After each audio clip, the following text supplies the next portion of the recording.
हरे भरे घने जंगल में तरह तरह के जीव रहते थे। हिरण, खरगोश, हाथी, बंदर, मोर, चिड़िया, सबका अपना अपना संसार था। लेकिन उस जंगल में एक ऐसा प्राणी भी था जिससे सभी जानवर डरते थे, भेड़िया।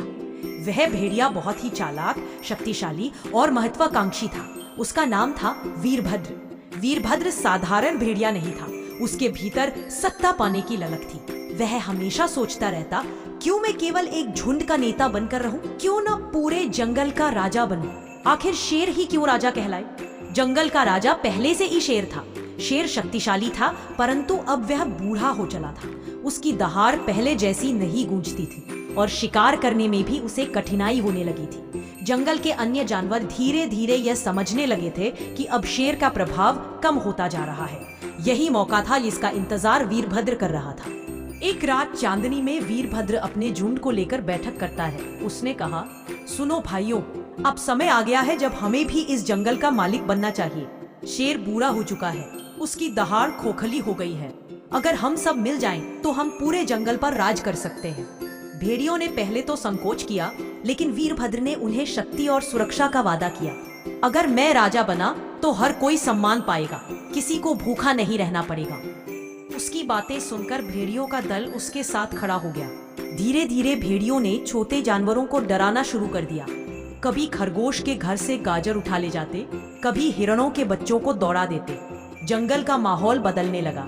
हिरणों की सभा में सब चिंता से बोले, अगर भेड़िए ऐसे ही बढ़ते गए तो एक दिन ये सचमुच राजा बन जाएंगे। परंतु कोई शेर के सामने बोलने की हिम्मत नहीं करता था। एक दिन वीरभद्र ने तय किया कि अब खुलकर चुनौती देनी चाहिए। वह शेर की गुफा तक गया और जोर से दहाड़ा, ओ शेर, अब तू बूढ़ा हो चुका है, तेरा समय खत्म हो गया है। अब इस जंगल को एक नए राजा की जरूरत है और वह हूं मैं, भेड़िया वीरभद्र। शेर ने कमजोर स्वर में गरजते हुए कहा, भेड़िए, यह जंगल मेरी दहाड़ से आज तक सुरक्षित है।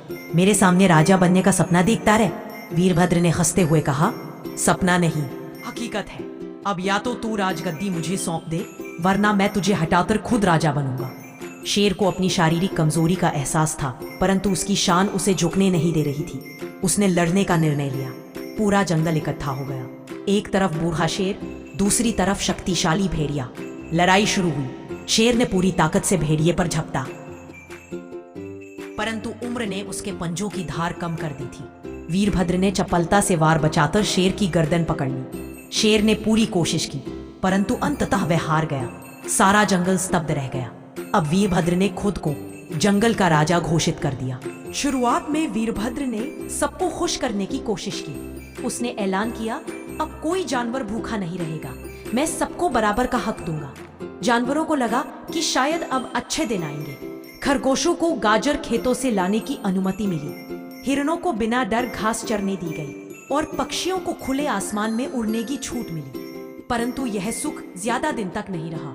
धीरे धीरे वीरभद्र के भीतर का असली स्वभाव सामने आने लगा। वह सत्ता के नशे में चूर हो गया। उसने आदेश दिया कि हर शिकार का पहला हिस्सा उसे मिलेगा। भेड़ियों की टोली दिन रात जंगल में आतंक फैलाने लगी। हिरणों को अक्सर जबरन काम पर लगाया जाता, खरगोशों से गुफाओं की सफाई करवाई जाती और बंदरों से पहरेदारी। जंगल का माहौल भय और अराजकता से भर गया। धीरे धीरे जानवरों के दिलों में गुस्सा पनपने लगा। मोर ने कहा, हमने सोचा था कि शेर से बेहतर राजा मिलेगा, लेकिन ये भेड़िया तो और भी निर्दयी निकला।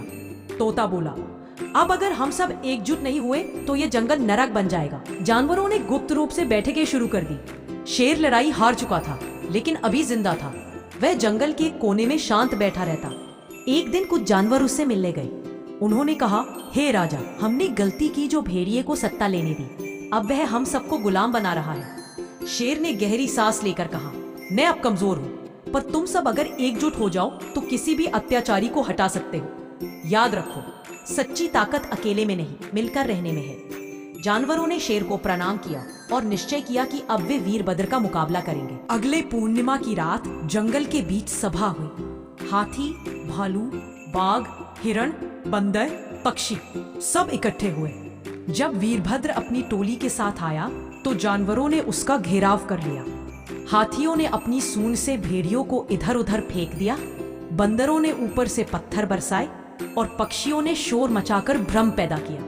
वीरभद्र ने पूरी ताकत लगाई, लेकिन अब वह अकेला पड़ चुका था। उसकी टोली बिखर गई। अंत में हाथियों ने उसे पकड़कर जंगल से बाहर खदेड़ दिया।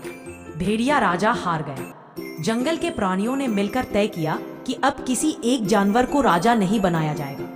इसके बजाय सब मिलकर परिषद बनाएंगे और निर्णय लेंगे। बूढ़ा शेर भी खुश हुआ और बोला, राजा वह नहीं जो ताकत से शासन करे, बल्कि राजा वह है जो न्याय करे। याद रखो, जंगल की शांति सबकी एकता में है। आपको यह वीडियो अच्छी लगी हो तो इसे लाइक करें, चैनल को सब्सक्राइब करें और अपनी राय कमेंट में जरूर बताएं।